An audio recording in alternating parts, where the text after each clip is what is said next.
வணக்கம். தந்தையின் பாட்காஸ்ட் செய்திகளை வாசிப்பது கவிதா சுந்தர். முதலில் தலைப்புச் செய்திகள். தமிழ்நாட்டை மதிக்கும், தமிழர்களை வெறுக்காத ஒருவர் பிரதமராக வர வேண்டும். நெல்லை மாவட்டம் நாங்குநேரியில் நடைபெற்ற தேர்தல் பிரச்சாரக் கூட்டத்தில் முதலமைச்சர் ஸ்டாலின் திட்டவட்டம். ஒரே நாளில் அதிமுக சார்பில் போட்டியிடும் வேட்பாளர்கள் அனைவரும் வேட்புமனு தாக்கல். பொதுச் செயலாளர் எடப்பாடி பழனிசாமி உத்தரவிட்டிருந்த நிலையில் திங்களன்று மனு தாக்கல் செய்தனர். தமிழ்நாடு முழுவதும் வேட்புமனு தாக்கல் விறுவிறுப்பு. புதன்கிழமையுடன் வேட்புமனு தாக்கல் நிறைவடைய உள்ளதால் ஒரே நாளில் 350 பேர் வேட்புமனு தாக்கல். இதுவரை 471 பேர் போட்டியிட வேட்புமனு. வடசென்னை தொகுதியில் யார் முதலில் வேட்புமனுவை தாக்கல் செய்வது என அமைச்சர் சேகர் பாபு, முன்னாள் அமைச்சர் ஜெயக்குமார் இடையே வாக்குவாதம்.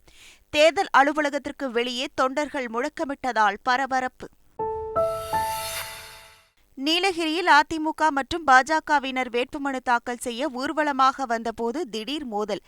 பாஜகவினரை போலீசார் தடியடி நடத்தி கலைத்ததால் பரபரப்பு. நடிகையும் பாஜக வேட்பாளருமான கங்கனா ரணாவத் குறித்து அவதூறு பரப்பியதாக குற்றச்சாட்டு. காங்கிரஸ் செய்தி தொடர்பாளர் சுப்ரியா ஸ்ரீநாட்டே மீது தேசிய மகளிர் ஆணையம் வழக்கு பதிவு. தமிழ்நாட்டில் 10ஆம் வகுப்பு பொதுத் தேர்வு இன்று தொடங்குகிறது. 4000த்திற்கும் மேற்பட்ட மையங்களில் 9 லட்சத்திற்கும் அதிகமானோர் தேர்வு எழுதுகின்றனர். பெங்களூருவில் காவிரி நீரை அவசியமற்ற நோக்கங்களுக்காக பயன்படுத்தியதற்காக 22 குடும்பங்களுக்கு தலா 5000 ரூபாய் அபராதம். நகரில் கடும் தண்ணீர் தட்டுப்பாடு நிலவி வரும் நிலையில் அதிரடி. 2 குற்ற வழக்குகளில் அமெரிக்க முன்னாள் அதிபர் டிரம்ப் சொத்துக்கள் பறிமுதல் செய்யப்படும் நிலை இருப்பதால் பரபரப்பு. ஐபிஎல் போட்டிகளுக்கான 2ஆம் கட்ட அட்டவணை வெளியீடு. சென்னையில் மே 26ஆம் தேதி நடக்கிறது ஐபிஎல் இறுதிப் போட்டி. ஐபிஎல் தொடரின் 6வது லீக் போட்டியில் ராயல் சேலஞ்சர்ஸ் பெங்களூரு அபார வெற்றி. பஞ்சாப் கிங்ஸ் அணியை 4 விக்கெட் வித்தியாசத்தில் வீழ்த்தி அசத்தல். ஐபிஎல் T20 தொடரில் இன்று சென்னை குஜராத் அணிகள் பலப்பரீட்சை. சென்னை சேப்பாக்கம் மைதானத்தில் இரவு 7:30 மணிக்கு போட்டி தொடங்குகிறது. இனி விரிவான செய்திகள். சென்னை தலைமை செயலகத்தில் தலைமை தேர்தல் அதிகாரி சத்யபிரதா சாஹூ புதிய வாக்காளர்களுக்கான விளக்க விழிப்புணர்வு கையேட்டை வெளியிட்டார். அப்போது மதிமுக, விடுதலை சிறுத்தைகள், புதிய தமிழகம் உள்ளிட்ட கட்சிகளுக்கு சின்னம் ஒதுக்கீடு தொடர்பான இந்திய தேர்தல் ஆணையத்திடமிருந்து அறிவிப்பு வரவில்லை என்று தெரிவித்தார். திருநெல்வேலி மாவட்டம் நாங்குநேரியில் நடைபெற்ற கூட்டத்தில் முதலமைச்சரும் திமுக தலைவருமான ஸ்டாலின் காங்கிரஸ் வேட்பாளர்களை ஆதரித்து தேர்தல் பிரச்சாரத்தில் ஈடுபட்டார். அப்போது பாஜகவுக்கு வாக்களிப்பது எதிர்கால சந்ததியினருக்கு செய்யும் துரோகம் என்று முதலமைச்சர் ஸ்டாலின் தெரிவித்தார். தமிழுக்கும், தமிழினத்துக்கும், தமிழ்நாட்டுக்கும் விரோதமான கட்சி பாஜக. பாஜகவுக்கு அளிக்கும் வாக்கு தமிழ்நாட்டின் வளர்ச்சிக்கு வைக்கக்கூடிய வேட்டு. மக்களவைத் தேர்தலில் போட்டியிட ஒரே நாளில் 350 பேர் வேட்புமனு தாக்கல் செய்தனர். வேட்புமனு தாக்கல் கடந்த 20ஆம் தேதி தொடங்கிய நிலையில் தமிழ்நாட்டில் திங்கட்கிழமை மட்டும் ஒரே நாளில் 350 பேர் வேட்புமனு தாக்கல் செய்தனர். இதன் மூலம் வேட்புமனு தாக்கல் செய்தவர்களின் எண்ணிக்கை 471ஆக அதிகரித்துள்ளது. புதன்கிழமையுடன் வேட்புமனு தாக்கல் செய்வதற்கான அவகாசம் முடிவடைகிறது. திமுக, அதிமுக மற்றும் பாஜக கூட்டணி கட்சி வேட்பாளர்கள் ஒரே நாளில் வேட்புமனு தாக்கல் செய்ய குவிந்ததால் மாவட்ட ஆட்சியர் அலுவலகங்கள் களை கட்டின.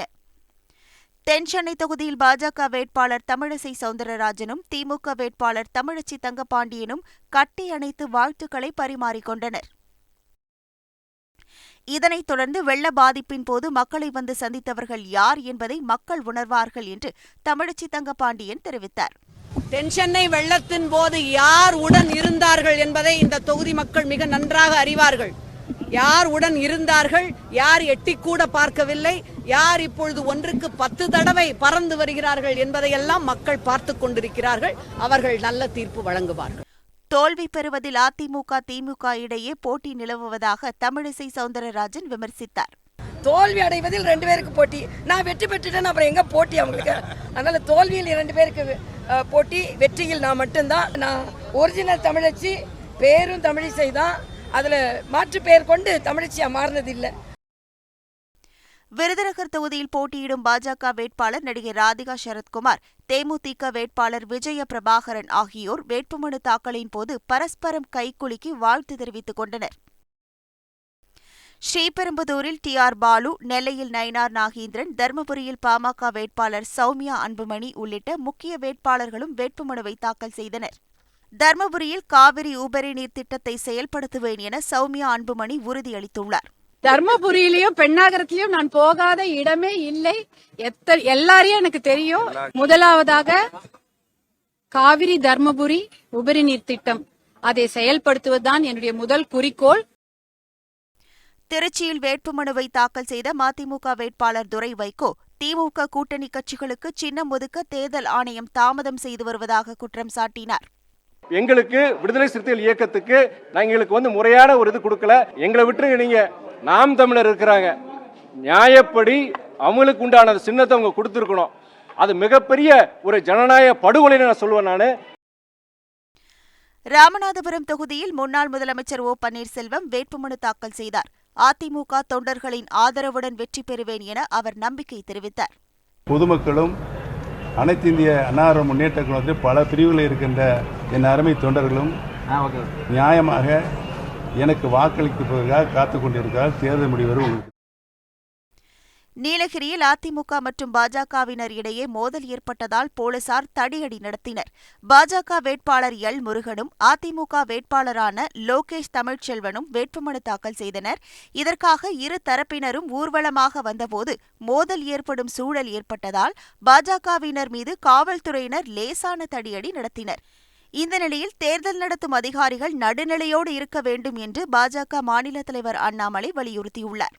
ஒரு மாவட்டத்தில் பார்த்தீங்கன்னா கலெக்டர், எஸ்பி எல்லாமே தேர்தல் நடத்தக்கூடிய அதிகாரிகள். அவங்க ரொம்ப நியூட்ரலாக இருக்கணும். இந்த எலெக்ஷன் பீரியட் ஃபுல்லாக ஒரு சின்ன கரும்புள்ளி அவங்க மேலே வந்தால் கூட இந்த எலெக்ஷன் ப்ராசஸே தவறாக போயிடும். கூட்டம் சேர்ந்துருக்கிறாங்க, தன்னெழுச்சியாக வந்துட்டாங்க. அங்கே நாங்கள் 4 பேர் உள்ளே போய் வேட்புமனு தாக்கல் செய்து கொண்டிருக்கின்றோம், எங்களால் அவர்களை கலைந்து செல்ல வேண்டும் என்று சொல்கிறோம்னா எங்ககிட்ட சொல்லலாம், நாங்கள் சொல்கிறோம். அல்லது எமர்ஜென்சியாக வெளியே வந்து பாதியில் கூட சொல்லிட்டு போகிறோம். ஆனால் தடியடி நடத்துவது ஒரு முறை அல்ல. வடசென்னை மக்களவைத் தொகுதியில் முதலில் வேட்புமனு தாக்கல் செய்வது யார் என்பது தொடர்பாக திமுக, அதிமுக இடையே வாக்குவாதம் ஏற்பட்டது. இந்த நிலையில் தங்களுக்கு ஒதுக்கப்பட்ட நேரத்திலேயே தாங்கள் வந்ததாக அமைச்சர் சேகர் பாபு கூறினார். எங்களுடைய வரிசை எண் 2, அவர்களுடைய வரிசை எண் 7. ஆனால் நாங்கள் உள்ளே வேட்புமனு தாக்கல் செய்வதற்கு சென்றவுடன் எங்களுடனே அவரும் கும்பலாக வந்துவிட்டு எங்களுடைய வேட்புமனு தான் நீங்கள் முதலில் பெற வேண்டும், எங்களுடைய வேட்பாளர் முன்கூட்டியே வந்துவிட்டார் என்று பிரச்சனை செய்ய ஆரம்பித்து விட்டார்கள். ஆனால் முதலில் வந்தவருக்கே முன்னுரிமை என்ற அடிப்படையில் முதலாவதாக வந்த தாங்களே வேட்புமனு தாக்கல் செய்ய வேண்டும் என அதிமுக முன்னாள் அமைச்சர் ஜெயக்குமார் தெரிவித்தார். ஃபர்ஸ்ட் கம் ஃபர்ஸ்ட் சொன்னார். ஸோ அந்த அடிப்படையில் 11:59 நாங்கள் வந்தால் எங்களை தான் அலோவ் பண்ணோம். ஸோ இது ஒரு ஆர்குமெண்ட் நடந்தது. தேர்தல் விதிகளை மீறி பாஜக இணையதள விளம்பரம் செய்வதாக திமுக அமைப்பு செயலாளர் R.S. பாரதி தலைமை தேர்தல் ஆணையத்தில் புகார் அளித்துள்ளார். தேர்தல் போனஸ் என கூறி விளம்பரம் செய்வது பாஜகவிற்கு ஆதரவாக வாக்களிக்க வாக்காளர்களுக்கு நேரடியாக பணம் வழங்குவது போன்று உள்ளதாகவும் ஆணையம் உடனடியாக தலையிட்டு சட்டப்படி நடவடிக்கை எடுக்க வேண்டும் என்றும் R.S. பாரதி குறிப்பிட்டுள்ளார். தமிழகம், புதுச்சேரியில் 40 தொகுதிகளிலும் தனித்து போட்டியிடும் நாம் தமிழர் கட்சிக்கு கரும்பு விவசாயி சின்னத்தை ஒதுக்க தேர்தல் ஆணையம் மறுத்து மைக் சின்னத்தை ஒதுக்கியது.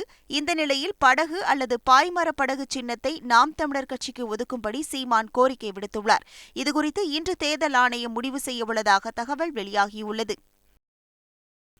கிருஷ்ணகிரி மக்களவைத் தொகுதியில் நாம் தமிழர் கட்சி சார்பில் போட்டியிட மறைந்த வீரப்பனின் மகள் வித்யா ராணி வேட்புமனு தாக்கல் செய்தார்.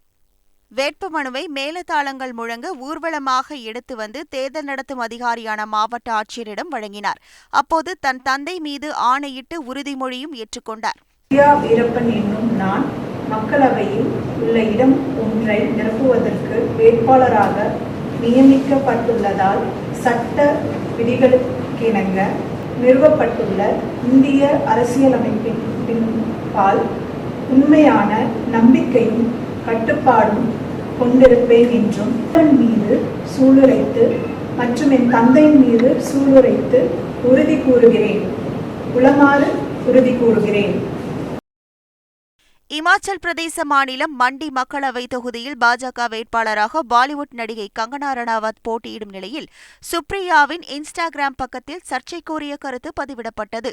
இதற்கு கடும் எதிர்ப்பு எழுந்ததால் உடனடியாக சுப்ரியா பதிவை நீக்கினார். இந்த நிலையில் சுப்ரியா மீது தேசிய மகளிர் ஆணையம் வழக்கு பதிவு செய்துள்ளது. நடவடிக்கை எடுக்குமாறு தேர்தல் ஆணையருக்கு கடிதம் அனுப்பியுள்ளது.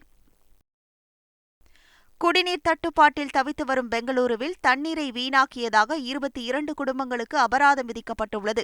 வாகனங்களை கழுவுதல் உள்ளிட்ட அவசியமற்ற பணிகளுக்கு தண்ணீரை பயன்படுத்துவதாக புகார் வந்ததைத் தொடர்ந்து சம்பவ இடத்தில் ஆய்வு செய்த அதிகாரிகள் தண்ணீரை வீணாக பயன்படுத்தியதாக 22 குடும்பங்களுக்கு தலா 5,000 ரூபாய் வீதம் மொத்தமாக 1,10,000 ரூபாய் அபராதம் விதித்தனர். வரும் 31ஆம் தேதி தென் தமிழகத்தில் ஓரிரு இடங்களில் லேசானது முதல் மிதமான மழை பெய்யக்கூடும் என சென்னை வானிலை ஆய்வு மையம் தெரிவித்துள்ளது. தமிழகத்தில் ஓரிரு இடங்களில் அதிகபட்ச வெப்பநிலை அடுத்த 5 தினங்களில் 2 முதல் 3 டிகிரி செல்சியஸ் வரை படிப்படியாக அதிகரிக்கக்கூடும் என்றும், சென்னை மற்றும் புறநகர் பகுதிகளில் அதிகபட்ச வெப்பநிலை 35 டிகிரி செல்சியஸ் அளவிற்கு இருக்க வாய்ப்புள்ளது என்றும் கூறப்பட்டுள்ளது. நவம்பரில் நடைபெறும் அமெரிக்க அதிபர் தேர்தலில் குடியரசுக் கட்சி சார்பில் ட்ரம்ப் மீண்டும் போட்டியிட உள்ள நிலையில் அவர் மீதான 2 குற்ற வழக்குகள் முக்கிய கட்டத்தை எட்டியுள்ளன. ஆபாச பட நடிகைக்கு தமது நிறுவன பணத்தை சட்டவிரோதமாக அளித்த குற்ற வழக்கு விசாரணை விரைவில் தொடங்கவுள்ளது. நியூயார்க் மாவட்ட நீதிமன்றம் இதற்கான தேதியை அறிவிக்கவுள்ளது. ட்ரம்ப் மீதான நிதி மோசடி வழக்கில் சுமார் $45 கோடி உறுதித் தொகையை கட்ட முடியாத நிலையில் ட்ரம்ப் உள்ளதால் அவரின் சொத்துக்களை பறிமுதல் செய்யப்போவதாக நியூயார்க் அட்டார்னி ஜெனரல் அறிவித்துள்ளார். அவரின் சொத்துக்கள் மற்றும் நிறுவனங்கள் கையகப்படுத்தப்பட்டால் ட்ரம்பிற்கு நிதி நெருக்கடி வெகுவாக அதிகரிக்கும் என்று கருதப்படுகிறது. ஐபிஎல் தொடரின் இறுதிப் போட்டி சென்னை சேப்பாக்கம் மைதானத்தில் மே 26ஆம் தேதி நடைபெறவுள்ளது. 2ஆம் கட்ட அட்டவணைப்படி ஏப்ரல் 28ஆம் தேதி ஹைதராபாத்துடன் சென்னையில் சிஎஸ்கே மோதவுள்ளது. இந்த நிலையில் முதலாவது குவாலிஃபயர் மே 21ஆம் தேதியும், எலிமினேட்டர் போட்டி மே 22ஆம் தேதியும் அகமதாபாத்தில் நடைபெறவுள்ளது. 2வது குவாலிஃபயர் போட்டி மே 24ஆம் தேதி மற்றும் இறுதிப் போட்டி மே 26ஆம் தேதியும் சென்னையில் நடைபெறவுள்ளது. ஐபிஎல் கிரிக்கெட் தொடரின் 6வது லீக் போட்டியில் பஞ்சாபை 4 விக்கெட் வித்தியாசத்தில் பெங்களூரு வீழ்த்தியது. முதலில் பேட்டிங் செய்த பஞ்சாப் அணி 20 ஓவர்களில் 6 விக்கெட் இழப்புக்கு 176 ரன்கள் சேர்த்தது. தொடர்ந்து 177 ரன்கள் என்ற இலக்கை நோக்கி ஆடிய பெங்களூரு அணியின் கேப்டன் டு பிளெஸி 3 ரன்களுக்கு வெளியேறினார். 77 ரன்கள் அடித்து கோலியும் ஆட்டமிழக்க பரபரப்பானது. கடைசி 2 ஓவர்களில் பெங்களூருவின் வெற்றிக்கு 23 ரன்கள் தேவைப்பட்டபோது அதிரடியாக ஆடிய தினேஷ் கார்த்திக் ஆட்டத்தை பினிஷ் செய்து அசத்தினார். 19.2 ஓவர்களில் 6 விக்கெட் இழப்புக்கு 178 ரன்கள் எடுத்து பெங்களூரு வெற்றி பெற்றது. இதன் மூலம் வெற்றி கணக்கை பெங்களூரு தொடங்கியுள்ளது. ஐபிஎல் தொடரில் செவ்வாயன்று நடைபெறும் 7வது லீக் போட்டியில் சென்னை சூப்பர் கிங்ஸ் அணியும் குஜராத் டைட்டன்ஸ் அணியும் பலப்பரீட்சை நடத்தவுள்ளன. சென்னை சேப்பாக்கம் மைதானத்தில் இரவு 7:30 மணிக்கு போட்டி தொடங்கவுள்ளது.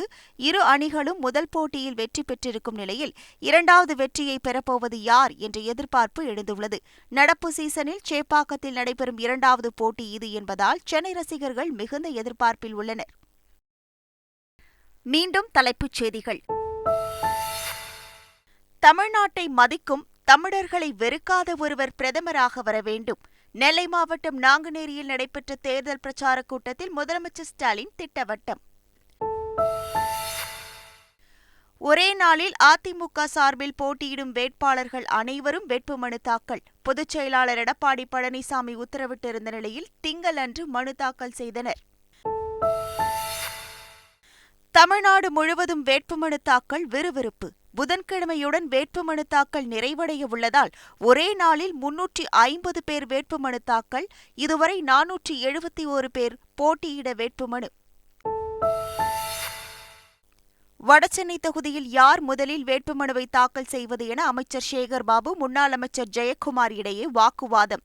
தேர்தல் அலுவலகத்திற்கு வெளியே தொண்டர்கள் முழக்கமிட்டதால் பரபரப்பு.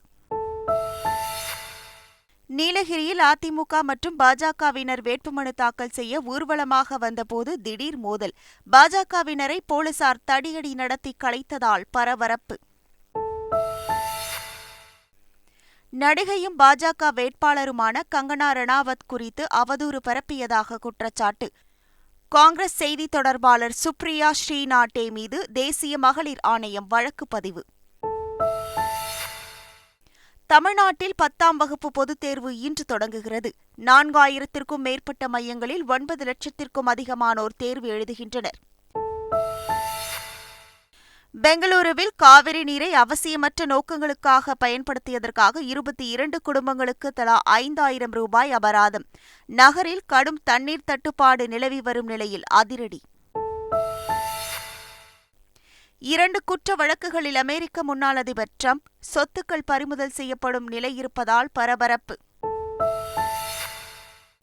ஐபிஎல் போட்டிகளுக்கான 2ஆம் கட்ட அட்டவணை வெளியீடு.